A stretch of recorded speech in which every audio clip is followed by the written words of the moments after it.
When I was a young man, I came across a statistic that you've seen. It said that the average person only uses about 10% of their potential, and the other 90% is left unused throughout their lifetime. Well, recent research shows that that statistic is not true. The average person only uses about 2% of their potential, and the other 98% is stored like treasure buried in the ground, and it's never used. And what do people use their 2% for? Well, they use it mostly for conversation at work and with their friends. They use it for messaging and tweeting. They use it for watching television. Average person watches a screen, 3 to 5 hours per day. Is they're watching a screen of some kind, whether it's a computer or an iPhone or an iPad or a television. And most of what they're watching is in category 2. It's completely irrelevant and unimportant. It makes no difference in their lives at all.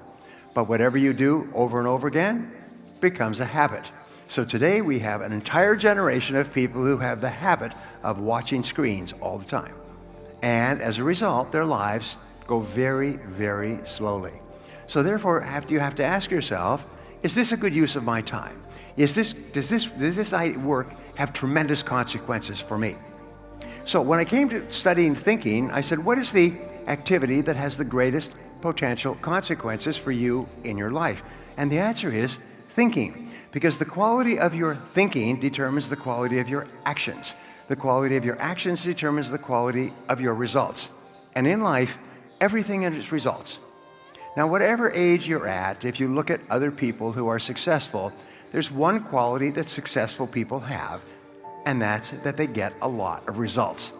They are known by everybody as the people who get the most results.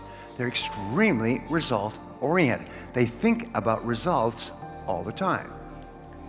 What is the characteristic of unhappy and unsuccessful people? Is they waste most of their time. What do people at work waste most of their time in?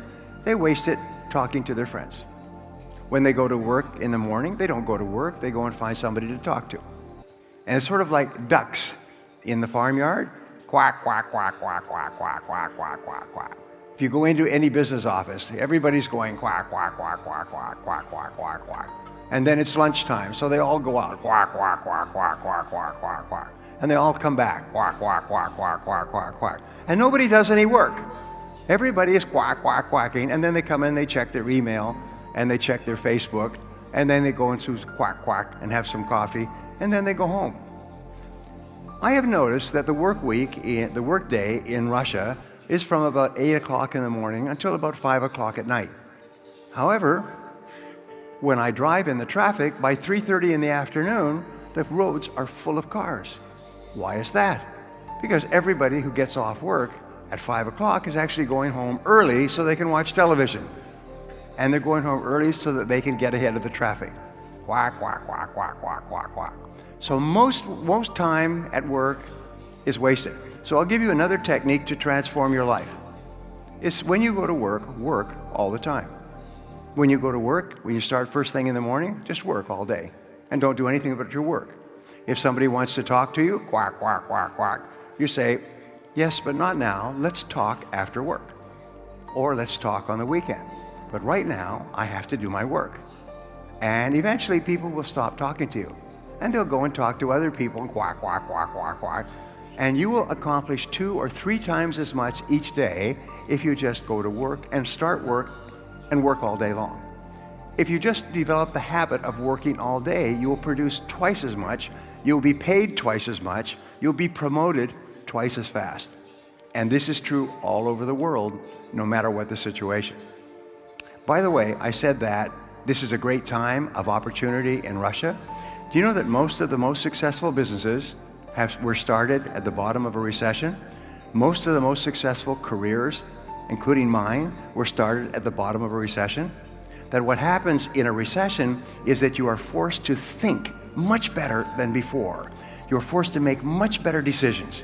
You're forced to make much better actions. You're forced to focus more intently on the activities that have the greatest consequences. And as a result, times of great difficulty are also times of great opportunity for you and for me, because you can grow faster and become stronger today than has ever been possible, perhaps in your lifetime. So don't complain about the difficulties of today, because first of all, we can't do anything about it.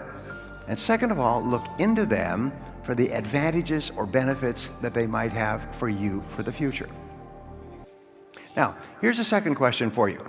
And I ask this question all the time because when I first heard it, I didn't know the answer. The question is, what is your most valuable financial asset? And when I first heard that, I thought, well, it's my house or my car or my bank account. No, your most valuable financial asset is your earning ability. It's your ability to earn money. Your earning ability is like an oil well that just keeps gushing oil. You can lose everything in your world all back again. So your earning ability is the most powerful and most valuable financial asset you have. And your earning ability, by definition, is your ability to get results that people will pay you for. Now, this doesn't mean that you are not a valuable person. Each human being is of incredible value. But some people's earning ability is much higher than others. And your earning ability is an asset, so it can be either increasing in value or decreasing in value. Now, here's what they found in the studies, the 80-20 rule. They found that the bottom 80% of people, the ones who struggle for money and worry about money all their lives, these people, when they take their first job, will work to a certain level, and then they will level off and never improve for the rest of their lives, unless they're forced to. And so therefore, 10 years after starting work, the average person today is no more productive at getting results than they were after 1 year. But they find that the people in the top 20% are very different. The people in the bottom 80% increase their income about 2 or 3% per year over the years. People in the top 20% increase their income at an average of about 11% per year. If your income goes up 11% per year, you will double your income every 6 or 7 years. And then you will double it again, and then you will double it again, and soon you live in a beautiful house, and you drive a nice car, and you'll send your children to private schools, and you'll have a nice bank account, and you'll be happy. But if you don't keep increasing your income, nothing good will happen. Now, what is the difference? The answer is the people in the bottom 80% don't learn anymore after they leave school. But the people in the top 20% are always learning new things. And as a result, they are increasing their earning ability.